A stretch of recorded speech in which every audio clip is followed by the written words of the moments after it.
दोस्तों, आज के इस एक्सप्लेनर में हम सीधा पाकिस्तान के 2025-2026 के माशी मंजरनामा में घुसने वाले हैं।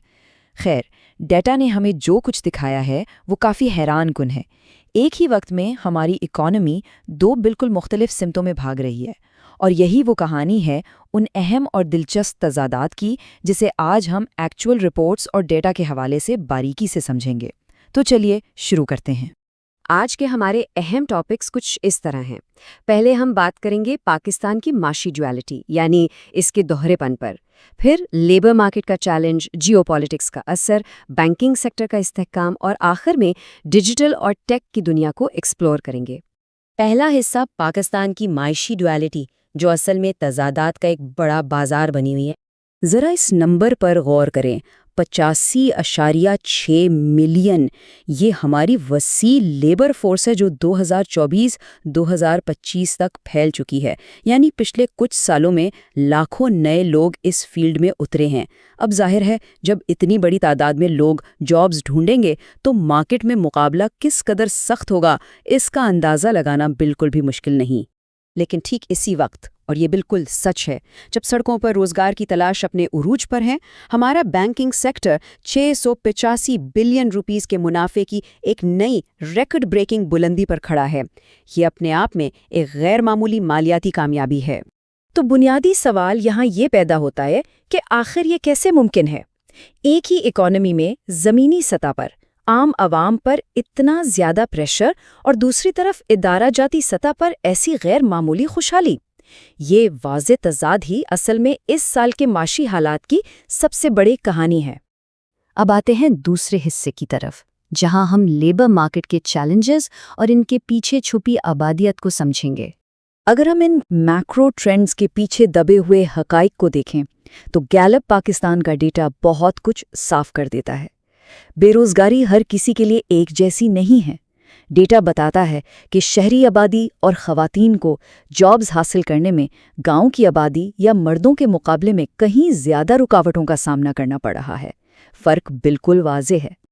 और जब बात नौजवानों की आती है तो हालात और भी सीरियस हो जाते हैं। नौजवान तबका सबसे ज़्यादा प्रेशर में है, ख़ास तौर पर नौजवान ख़वातीन, जिनके लिए स्ट्रक्चरल रुकावटें इतनी ज़्यादा हैं कि उनकी बेरोज़गारी की शरह 13% को क्रॉस कर चुकी है। ये वाकई एक अलार्मिंग सिचुएशन है। ओवरऑल मुल्क भर में बेरोजगारी 6.9% तक बढ़ चुकी है और शहरी ख़वातीन में तो ये 18% तक जा पहुंची है। सिंपल लफ्ज़ों में कहें तो थोड़ी सी अच्छी जॉब्स हैं और उनके लिए मुकाबला बहुत सख्त हो चुका है। जिस स्पीड से हमारी आबादी बढ़ रही है, उस स्पीड से जॉब क्रिएशन नहीं हो रही। जो लोग अभी पहली बार लेबर फोर्स में कदम रख रहे हैं, उनके लिए रास्ते बहुत कठिन हैं। तीसरा हिस्सा, जियोपॉलिटिक्स और माशी तब्दीलियाँ। चलिए थोड़ा पीछे हटकर बैरूनी झटकों पर नज़र डालते हैं। हम एक ग्लोबली कनेक्टेड दुनिया में रहते हैं, तो जाहिर है बाहर जो होता है उसका असर यहाँ भी पड़ता है। अमेरिका और ईरान की कशीदगी को ही ले लीजिए, इसने खित्ते की स्टेबिलिटी को बुरी तरह हिट किया। स्ट्रेट ऑफ हॉर्मुज़, जो कि एक इंतहाई अहम आबी गुजरगाह है, वहाँ की रुकावटों ने फ़ौरन पूरी दुनिया की सप्लाई चेन्स और ग्लोबल एनर्जी की मार्केट को हिला कर रख दिया। ये पूरा सीक्वेंस देखने वाला है। पहले कशीदगी हुई, फिर तेल की कीमत सीधा $100 पर बैरल तक पहुंच गई। इसके नतीजे में जीडीपी ग्रोथ की प्रोजेक्शंस गिरकर 3.2% रह गईं और आईएमएफ को इन्फ्लेशन प्रोजेक्शंस रिवाइज करनी पड़ी। खुशकिस्मती से डिप्लोमेसी काम आई और हालात ठंगे होने पर तेल की कीमतें वापस $87 पर आईं। ये वाकयात बताते हैं कि हम बैरूनी धचकों के आगे कितने सेंसिटिव हैं। अब इन बैरूनी झटकों से बचने का क्या हल है? वर्ल्ड बैंक और आईएमएफ जैसे इदारों का इस पर बिल्कुल साफ मौक़िफ़ है। उनका जोर इस बात पर है कि हमें फौरी तौर पर सख्त टैक्स पॉलिसी, एसओईज़ की बेहतर गवर्नेंस और एनर्जी सेक्टर में स्ट्रक्चरल रिफॉर्म्स लानी होंगी। एक्सपोर्ट डाइवर्सिफिकेशन के बगैर इन आलमी असरात को झेलना नामुमकिन होता जाएगा। चौथा हिस्सा, बैंकिंग में इस्तेहकाम। ये वो पॉइंट है जहां पिछले सारे ट्रेंड्स एकदम रिवर्स नज़र आते हैं। KPMG की बैंकिंग पर्सपेक्टिव 2026 की रिपोर्ट एक बिल्कुल अलग ही तस्वीर दिखाती है।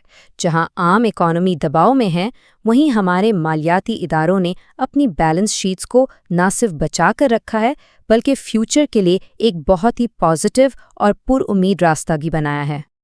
یہ نمبرز واقعی لاجواب ہے۔ ٹوٹل ایسٹس تقریباً 20% بڑھ کر 61.5 ٹریلین روپیز پر پہنچ چکے ہیں، اور بیڈ لونز یعنی NPL ریشو کم ہو کر صرف 5.7% رہ گیا ہے۔ اس ریزیلینس کے پیچھے بڑا ہاتھ حکومتی سیکیورٹیز کا ہے، جس نے ان بینکس کو ہر طرح کے رسک سے بچا کر ایک سیف اور پروفیٹیبل زون میں رکھا۔ بینکس نے کیا کیا؟ انہوں نے صرف روایتی لونز پر ڈیپینڈ کرنا چھوڑ دیا۔ انٹرسٹ ریٹس کم ہوئے تو انہوں نے اپنا focus naan funded income, AI اور آپریشنل ایفیشنسی پر شفٹ کر دیا۔ یہ ایک بہت ہی سمارٹ پیوٹ تھا، جس کی وجہ سے ان کا منافع کسی بھی بیرونی اثر سے محفوظ رہا۔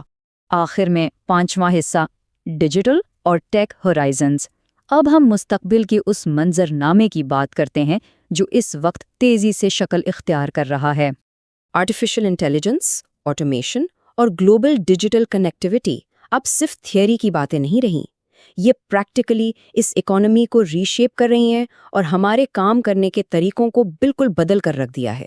مثال کے طور پر اس فگر کو دیکھیں، 18 ٹریلین روپیز، یہ وہ اماؤنٹ ہے جو راست سسٹم کے ذریعے پروسیس ہوا۔ 18 ٹریلین! یہ فگر چلا چلا کر بتا رہا ہے کہ عوام کتنی تیزی سے انسٹنٹ ڈیجیٹل پیمنٹس کو اپنا رہی ہے۔ یہ اپنے آپ میں ایک چھوٹی سی انقلابی تبدیلی ہے۔ اور یہ سن کر تو واقعی مزہ آ جاتا ہے۔ ہمارے IT فری لانسرز نے صرف 11 مہینے کے مختصر عرصے میں $1 بلین کا ایکسپورٹ مائلسٹون اچیو کر لیا ہے۔ یہ ثابت کرتا ہے کہ انڈیپینڈنٹ ڈیجیٹل لیبر میں کتنا پوٹینشل ہے، بس اسے صحیح ڈائریکشن چاہیے۔ پریڈکشنز کہتی ہیں کہ 2030 تک ڈیجیٹل اکانومی ہماری GDP کا 7% ہو جائے گی۔ بینکس ارلی فائنینشیل انکلوژن پر زور دے رہے ہیں، ٹین ایجرز کے اکاؤنٹس کھول رہے ہیں، اور تقریباً 50% مالیاتی ادارے پہلے سے ہی AI استعمال کر رہے ہیں، یعنی ڈیجیٹل ٹرانسفارمیشن اپنی فل سپیڈ پر ہے۔ تو اس سب معلومات کو سامنے رکھ کر اختتام پر ایک بہت بڑا سوال بنتا ہے۔ ایک طرف ڈیجیٹل اکانومی کا عروج اور بینکس کے اثاثے آسمان سے باتیں کر رہے ہیں، لیکن دوسری طرف لاکھوں نوجوان ایک انتہائی سخت لیبر مارکیٹ میں جابز ڈھونڈ رہے ہیں۔ ان دونوں حقائق کے درمیان جو اتنا بڑا فاصلہ ہے، اس سے آخر پاٹا کیسے جائے گا؟ یہی وہ سوال ہے جس کا جواب ڈھونڈنا اس ملک کے مستقبل کے لیے سب سے ضروری ہے۔ امید ہے آج کے اس ایکسپلینر نے آپ کو ان حقائق کو ایک نئے زاویے سے دیکھنے میں ضرور مدد کی ہوگی۔